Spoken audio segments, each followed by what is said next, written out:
Okay, today's topic is going to be predicting the Game of Thrones ratings by Charles Morkel.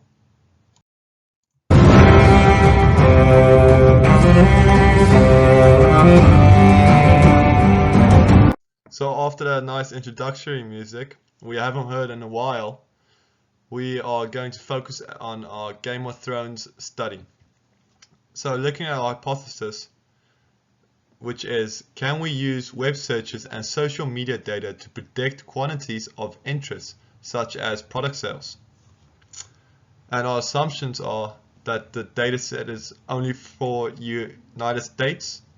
The timeline is from January 2011 to April 2019. And the daily query indices are for the 90 days preceding the first episode of the season of Game of Thrones release dates. Next, we list the Game of Thrones release dates, as you can see from season 3 to season 8. Most of the release dates are for April or close to April, except for season 7, which was in July. Okay, the following graph is obtained from Google Trends for Game of Thrones. As you can see, before each season release date, the search results for Game of Thrones go up. The only release date where there wasn't an increase in search results for Game of Thrones is the 2015 compared to the 2014 search results. So next we'll be looking at the prediction of the number of viewers for Game of Thrones. If you look at the right, we have the table of our results for the sum query index 30 days before the release date. To the left we show an example of season 6 where we find the sum query index 30 days before season 6. And as you can see, the Google Trends index for March is 13 and April 2016 is 37. The percentage searches are 26.4% from March 25th to 31st and 53.6% from April 1st to 23.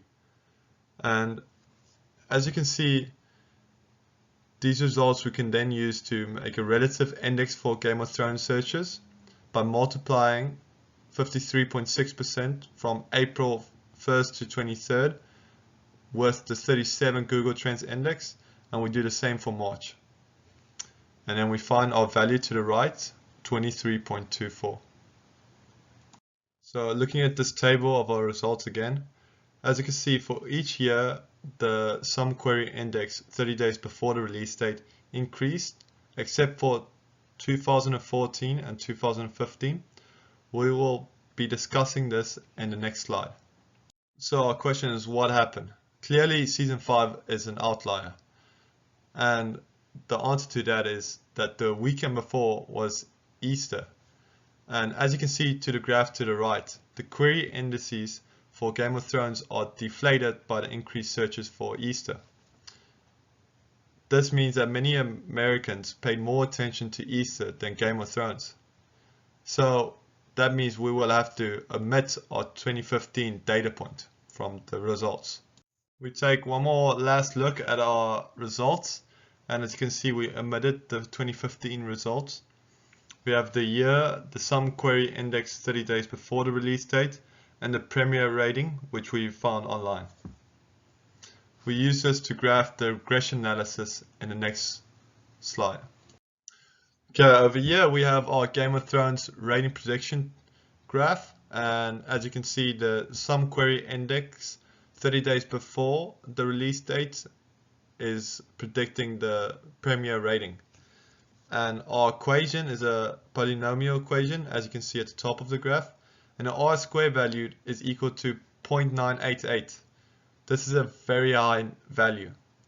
We almost have perfectly correlated data, which shows that sum query index 30 days before the release date is an accurate prediction or estimate for premiere ratings. So our conclusion. We have a very strong conclusion with the R-squared rating being so high. We show that the null hypothesis was in fact true.